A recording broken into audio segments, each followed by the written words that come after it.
Kepulauan Bangka Belitung terkenal dengan pesona pariwisata alam yang menjadi tujuan wisatawan berkunjung ke negeri penghasil timah dan perkebunan tersebut. Kendati merupakan daerah kepulauan, Bangka Belitung tidak saja memiliki wisata bahari yang eksotis, namun juga menyimpan wisata alam pegunungan yang biasanya diikut sertakan dengan wisata religi. Salah satunya wisata Bukit Fathin atau yang lebih dikenal dengan sebutan Fathinsan.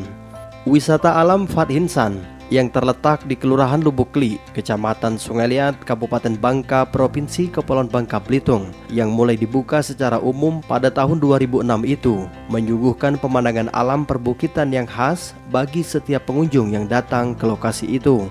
Para pengunjung dapat menikmati keindahan kota Sungai Liat dan sekitarnya yang memberikan warna hijau untuk pemandangan hutan yang asri dan warna biru dari pemandangan laut yang tersaji setelah para pengunjung berhasil menaiki 300-an anak tangga yang dibuat menyerupai tembok besar Cina di Tiongkok. Tak hanya itu, ketika berkunjung ke spot wisata ini, para pengunjung yang beragama Buddha dan Konghucu juga langsung dapat melakukan ritual keagamaan.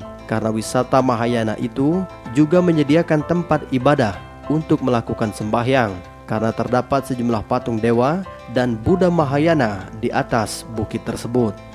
Pengelola dan pengurus wisata Fathinsan, Marjono atau yang dikenal dengan Acen, saat kami mewawancarai bersama tim di lokasi itu mengatakan, saat ini pihaknya terus melakukan pembenahan dan pembangunan untuk mempercantik tempat wisata itu agar semakin ramai didatangi pengunjung.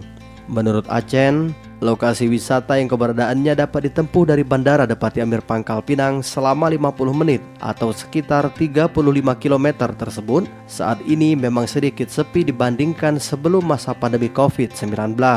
Biasanya para pelancong tak hanya saja dari lokal dan domestik, namun juga dari mancanegara seperti Malaysia, Singapura, Vietnam, Thailand, dan Belanda.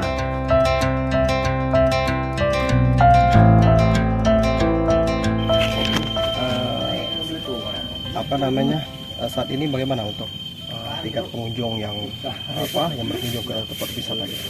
Ya, sebenarnya di tahun pertama kita pembangunan 2006 itu 2-3 tahun yang kemarin itu lumayan sih pengunjungnya, tapi di tahun-tahun ini sekarang sampai dengan ini pengunjungnya agak berkurang ya, mungkin kita kurang inovasi apa gitu ya, itu sebagai pembelajaran atau pengalaman bagi kita lah gitu. Jadi untuk perharinya untuk sekarang ini kalau selain hari Minggu ya adalah puluhan orang, kalau hari liburan atau hari Minggu itu ada sekitar 30-an gitu Pak. Ya, berarti ini harus ada sentuhan juga dari pemerintah daerah begitu untuk bantu promosi. Iya, kita harapkannya gitu Pak. Kalau untuk promosi sih dari Dinas Pariwisata Kabupaten maupun di provinsi sudah ada, udah membantu kita lah itu untuk mengekspos pariwisata kita ini gitu Pak. Ya. Tingkat pengunjung begitu ya saat ini, kalau dari kita sendiri apa kendalanya? Kendalanya ya pertama ya pasti ya kendalanya di pendanaan lah ya, kan kita ini kan bentuknya yayasan, jadi yayasan itu pendanaannya dari anggota-anggota saja Pak. Jadi kalau buat dana kita memadai, kita mungkin ada pembangunan yang lebih lanjut lagi, berkelanjutan gitu Pak. Jadi kalau ada berkelanjutan otomatis pengunjung atau tamu makin banyak gitu. Ya. Tadi dari luar daerah kita seperti Bangka Barat tadi ada yang hadir. Kalau dari luar negeri bagaimana? Kalau sementara dari luar negeri sih ada Pak, tapi lebih kurang lah, karena mungkin ya mungkin kurang informasi lah gitu. Nah, kalau dari luar negeri paling dari Tionghoa, dari Malaysia pernah juga berkunjung sini Pak. Ya. Kalau momen hari besar keagamaan begitu, khususnya Buddha ataupun Konghucu, ini di momen apa yang ramai masyarakat berkunjung sini? Kalau momen sih yang ramainya di hari Waisak, itu perayaan Waisak itu kebanyakan dari masyarakat maupun dari anggota-anggota kita juga kan juga punya vihara, jadi kita merayakan bersama. Selain itu juga di hari Cap Gome juga kita juga merayakan Pak.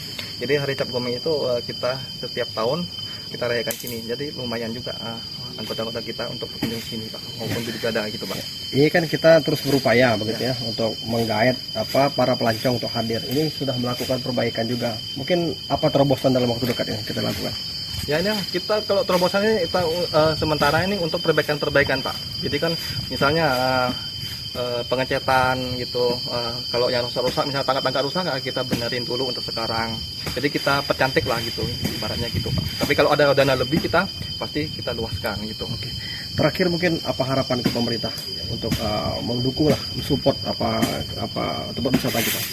Ya dukungan kalau pemerintah sih sampai sekarang sih cukup mendukung lah Pak. Cuma dari kitanya lah untuk bagaimana kita jalin kerjasama lagi ke depannya untuk lebih eksis lagi ke depannya gitu. Kalau dari pemerintah saya rasa cukup membantu sampai sekarang. Dari perizinan, dari pengeksposan udah lumayan baiklah menurut saya gitu Pak. Berarti kita akan ada tim medsos sendiri begitu, tim bentuk promosi sendiri begitu. Ya mudah-mudahan kita akan kelola itu ke depannya Pak. Baik. Ya, terima kasih.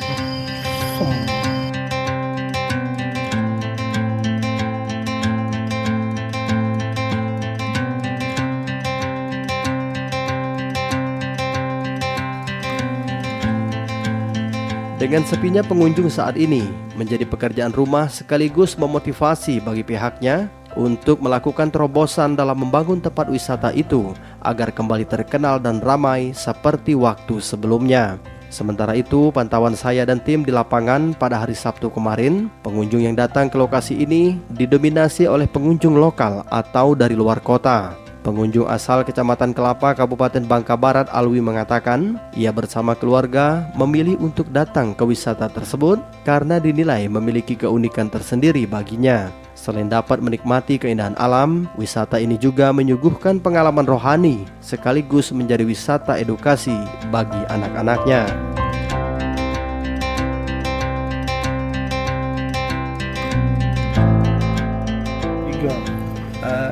Akhirnya siapa namanya? Alwi dari Bangka Barat. Dari Bangka Barat. Keo, kalau datang berkunjung ke Bukit Far ini ada kesan apa yang bisa mendatangkan Akio ke sini? Kalau di sini kan ini wisata alam ya. Jadi wisata alam ini berbeda dengan yang di pantai, di laut kan. Di sini lebih sejuk. Kita bisa melihat pemandangan yang luas kan. Kalau yang di laut kan cuma terbatas kita. Cuma melihat orang sama orang. Ini pemandangannya lagi pun udaranya enak, sejuk gitu. Ya. Sekaligus juga ini ya. Sekaligus juga ini tempat wisata religi namanya ya.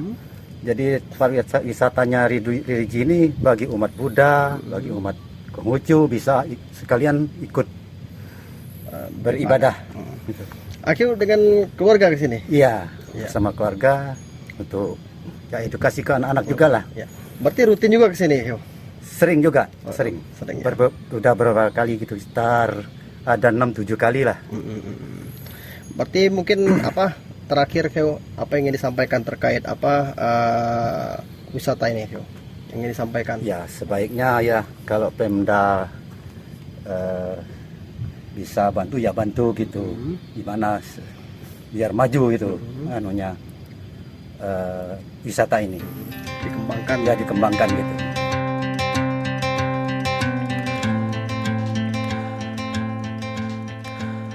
Pengalaman yang dirasakan Alwi ini rata-rata menjadi alasan tersendiri bagi para pengunjung yang datang ke lokasi salah satu wisata andalan di Bangka Belitung tersebut.